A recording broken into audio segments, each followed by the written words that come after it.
최근 미국과 중국의 관세 정책에 예상치 못한 변화가 생겼습니다. 시장의 예상을 훨씬 뛰어넘는 수준으로 관세율이 조정된 것입니다. 미국은 중국산 제품에 부과하려던 145%의 관세를 30%로 낮췄고 중국 또한 미국산 제품에 대한 관세율을 크게 인하했습니다.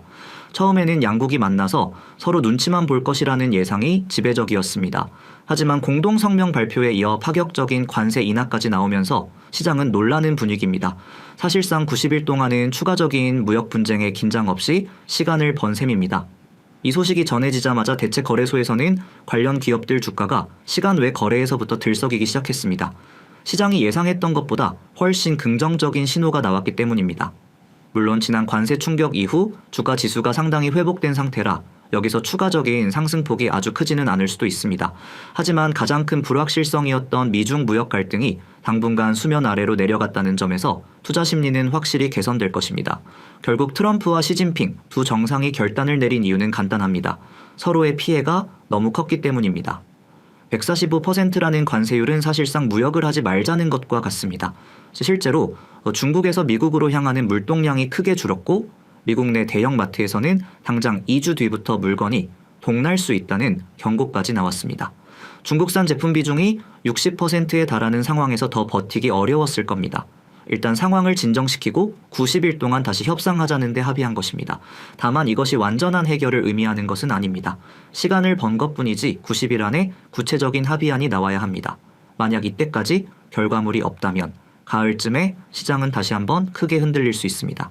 앞으로 한두 달 정도는 시장의 안정적인 흐름을 보일 가능성이 높지만 3달째에 접어드는 시점부터는 다시 긴장의 끈을 조여야 한다는 점을 기억해야 합니다. 숫자가 바뀌었습니다. 이것이 무엇을 의미하는지 과장 없이 핵심만 빠르게 짚어보겠습니다. 코스피 지수는 그동안 2700선을 넘지 못하고 박스권에 갇혀 있었습니다. 가장 큰 이유가 바로 이 무역 분쟁 불확실성이었습니다. 이제 이 문제가 어느 정도 완화되었으니 위쪽으로 2700까지는 길이 열렸다고 볼 수 있습니다. 물론 우리나라 역시 미국과 협상을 해야 하는 과제가 남아있고 6월에 있을 대선이라는 변수도 존재합니다. 하지만 선거는 누가 당선되든 경기 부양에 힘을 실을 가능성이 높기 때문에 시장에는 긍정적으로 작용할 것으로 보입니다. 적어도 대선 전후까지는 한국 증시의 분위기가 괜찮을 가능성이 높습니다. 그렇다면 미국 증시는 어떨까요? 나스닥 지수는 2만 포인트 근처까지 갔다가 최근 14,700포인트까지 하락한 뒤 하락폭의 절반 정도를 회복한 상태입니다. 이번 조치로 18,500선까지는 추가 상승이 가능해 보입니다. 하지만 이전 고점을 완전히 회복하기는 쉽지 않을 수 있습니다. 여전히 미국 증시의 가치 평가, 즉 밸류에이션이 저렴한 편은 아니기 때문입니다. 따라서 미국 증시는 한 차례 더 오른 뒤에 옆으로 길게 횡보하는 흐름을 보일 가능성이 있습니다.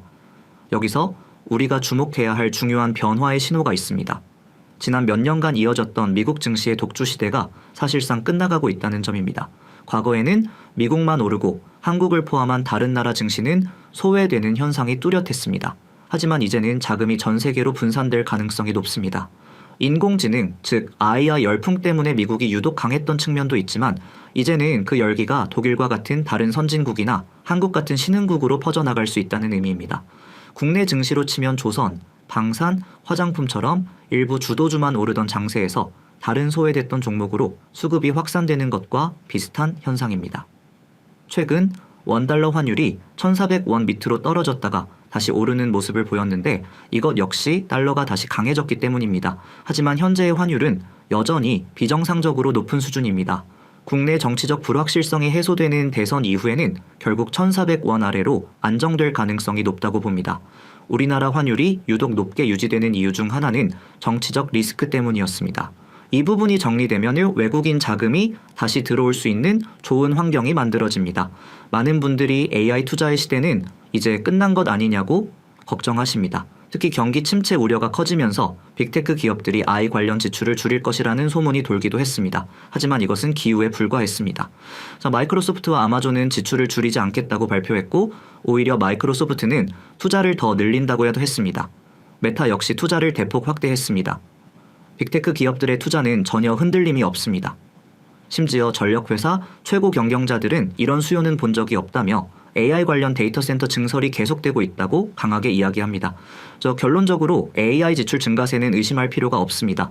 다만 관련 주식들이 지난 몇 년간 너무 많이 올라 비싸졌기 때문에 최근 주가가 지지부진했을 뿐입니다. 펀더멘탈, 즉 기업의 기초 체력에는 전혀 문제가 없습니다.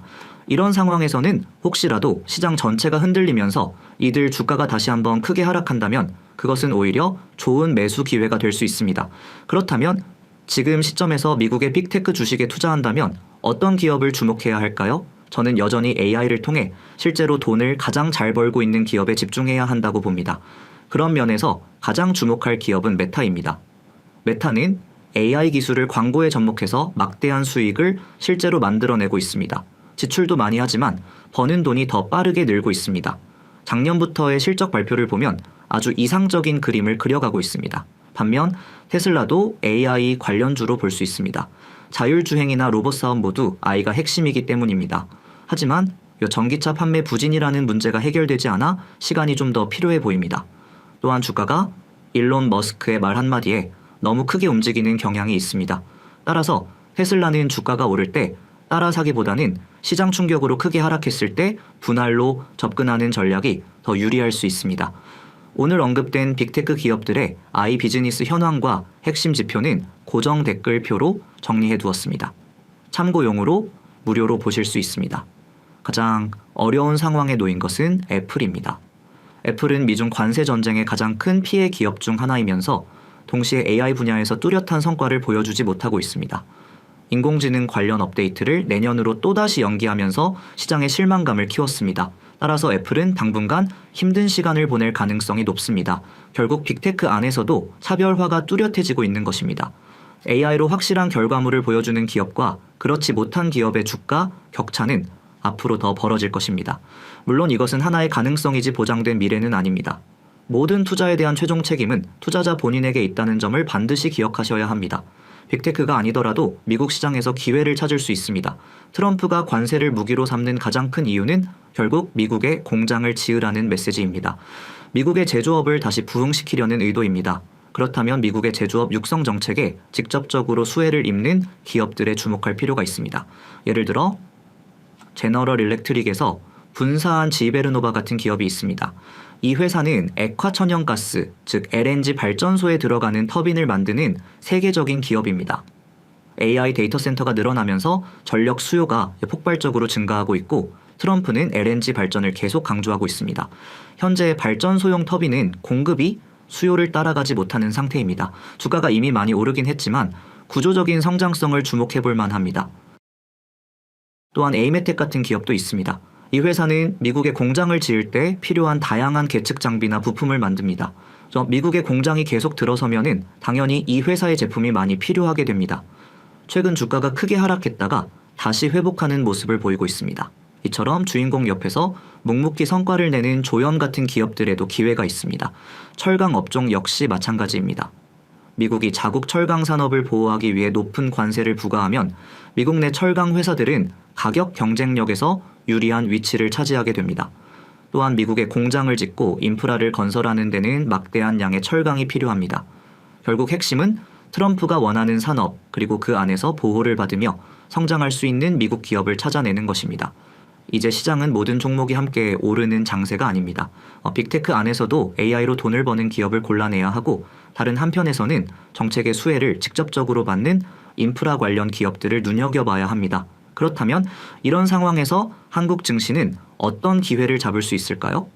미국의 흐름이 바뀌는 동안 우리가 주목해야 할 곳은 어디인지 다음 이야기에서 구체적으로 살펴보겠습니다. 지난 몇 년간 한국 증시는 미국에 비해 초라한 성적을 거뒀습니다. 2년 연속 상승한 나스닥과 달리 코스피는 올랐다 내렸다를 반복하며 사실상 제자리 걸음을 했습니다. 하지만 바로 이 점 때문에 올해는 한국 시장이 더 매력적일 수 있습니다. 이미 많이 오른 미국 시장보다는 오랫동안 소외되었던 한국 시장에 외국인들의 자금이 들어올 가능성이 열렸기 때문입니다. 정부의 새로운 경기 부양 정책과 기업들의 실적 개선세가 맞물린다면 올해 증시의 주도권은 한국이 가져올 수도 있습니다. 그렇다면 한국 증시의 심장인 삼성전자와 SK하이닉스는 어떨까요? 두 기업 모두 실적은 나쁘지 않았지만 주가는 답답한 흐름을 이어왔습니다. 바로 미중 관세 전쟁이라는 불확실성 때문이었습니다. 삼성전자는 실적 발표에서 앞으로 어떻게 될지 모르겠다고 말할 정도였습니다. 하지만 이제 가장 큰 족쇄가 풀렸으니 주가의 상단도 조금은 열릴 것으로 기대됩니다. 다만 여기서 한 단계 더 도약하기 위한 마지막 관문이 남아 있습니다. 바로 인공지능 칩의 최강자인 엔비디아의 반도체 납품을 통과하는 것입니다. 현재 삼성전자는 이 엔비디아 테스트를 아직 통과하지 못했습니다. 이것이 2분기 말이나 3분기 안에 해결된다면 주가는 7만 원을 향해 힘을 낼 수 있을 겁니다. 하지만 이게 또다시 미뤄진다면 주가는 다시 박스권에 갇힐 수 있습니다. 하이닉스는 이미 엔비디아에 납품하며 좋은 실적을 내고 있지만 여기서 더 좋아질 것이 있을까 하는 시장의 의구심에 주가가 잠시 주춤했습니다. 이제 무역 갈등이 완화되었으니 전고점까지는 다시 상승을 시도할 것으로 보입니다. 결국 두 반도체 거인의 주가 방향키는 엔비디아가 쥐고 있는 셈입니다. 나쁠 것은 없지만 위쪽이 열릴지는 엔비디아의 결정을 지켜봐야 합니다. 최근 시장에서 가장 뜨거웠던 분야는 단연 방산과 조선이었습니다. 정말 놀라운 실적을 보여주며 주가가 크게 올랐습니다. 지정학적 리스크가 커지고 우리나라 무기의 가성비와 빠른 납기 능력이 전 세계적으로 인정받으면서 수요가 끊이지 않았습니다. 하지만 이제는 단기적인 조정 가능성을 염두에 두어야 합니다. 가장 큰 이유는 아이러니하게도 평화의 가능성 때문입니다. 미중 무역 협상이 타결되고 러시아와 우크라이나가 휴전 협상에 나설 수 있다는 소식이 들려옵니다. 방산과 조선은 그동안 관세 전쟁과 무관했기 때문에 갈 곳 없던 자금들이 몰려들었던 피난처 역할을 했습니다. 이제 상황이 반대로 바뀌고 있습니다. 투자자들은 그동안 많이 오른 방산, 조선 주식을 팔고 관세 문제 때문에 하락했던 다른 종목들을 살 수 있습니다.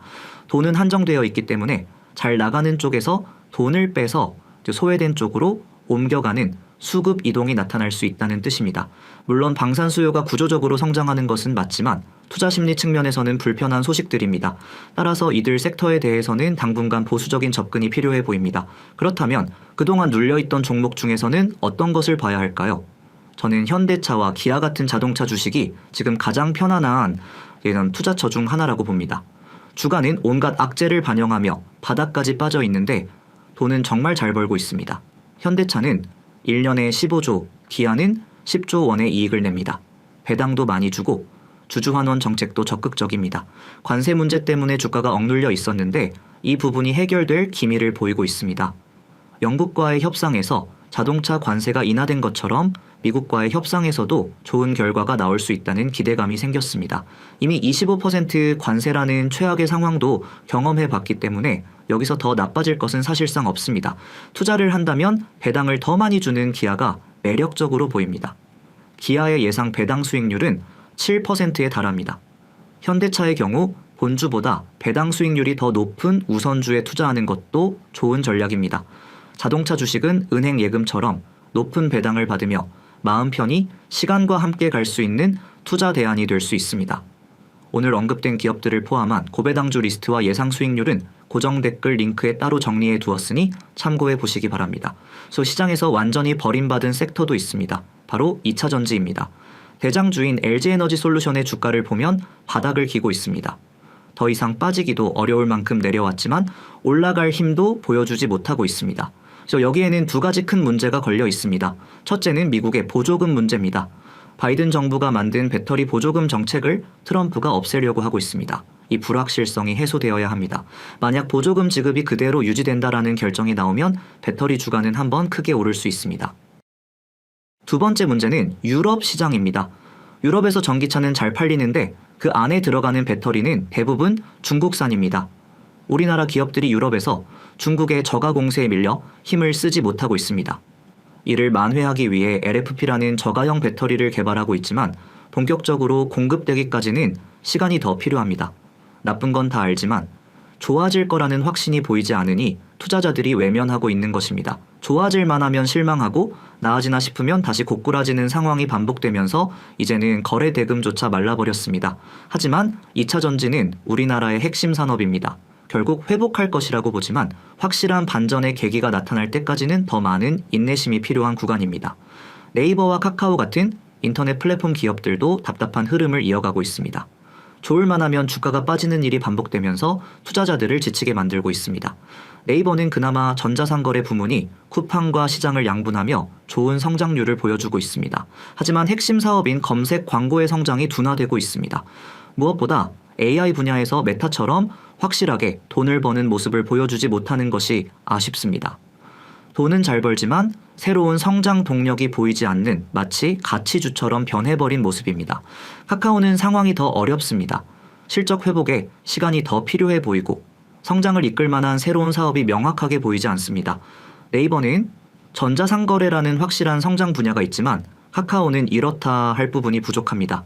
과거 오픈AI의 샘 알트만과 협력한다는 소식이 있었지만 아직 구체적인 성과물로 이어지지 않고 있습니다. 결국 두 기업 모두 I를 통해 의미 있는 성과를 내놓지 못한다면 주가는 당분간 바닥만 다지는 지지부진한 흐름을 이어갈 가능성이 높습니다. 우리가 살펴본 이들 대형주 외에 시장은 지금 새로운 성장 스토리를 찾고 있습니다.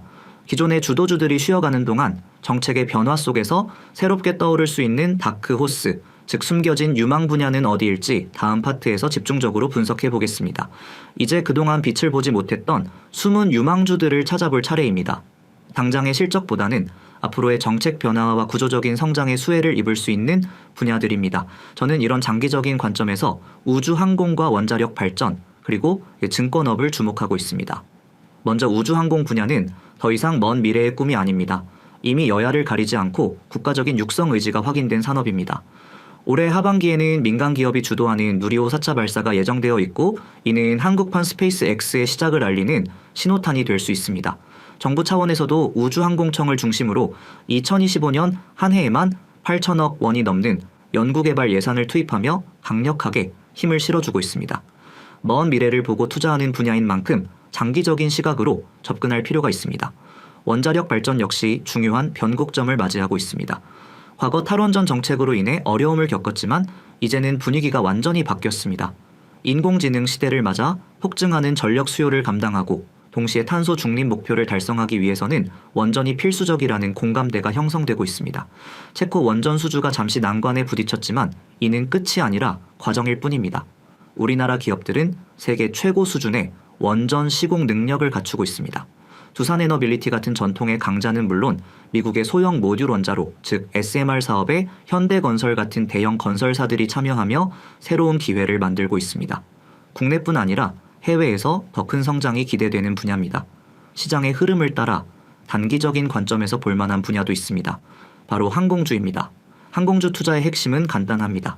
환율과 유가입니다. 앞으로 원화 가치는 지금보다 오를 가능성이 높고 국제 유가는 안정세를 찾아가고 있습니다.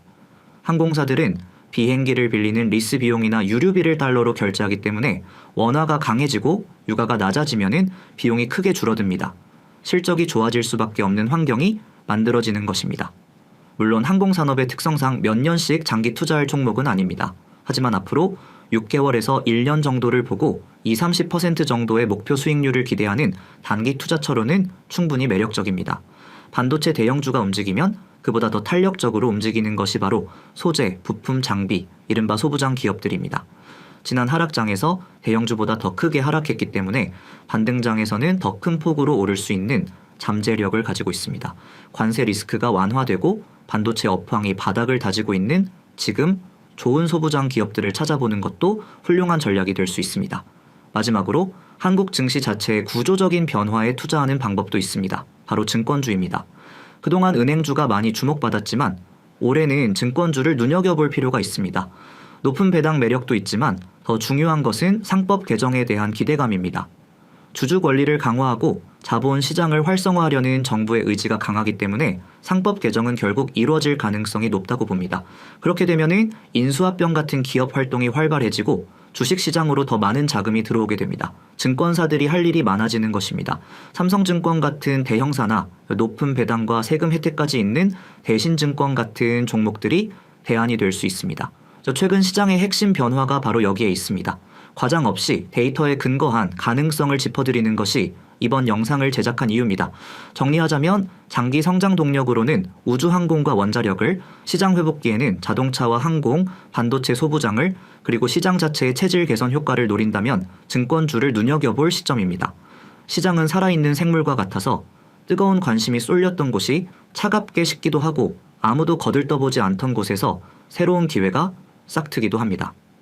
특히 올해는 한국 증시에 좋은 환경이 만들어지고 있지만 갑작스러운 변수에 시장이 흔들릴 때는 오히려 그것을 좋은 기업을 싸게 살 기회로 삼는 지혜가 필요합니다. 기회와 위기는 항상 함께 옵니다. 모든 최종 판단과 그에 따른 책임은 투자자 본인에게 있다는 것을 잊지 마십시오. 변화의 흐름을 읽고 좋은 기업을 꾸준히 찾아 나서는 노력이 필요한 시점입니다.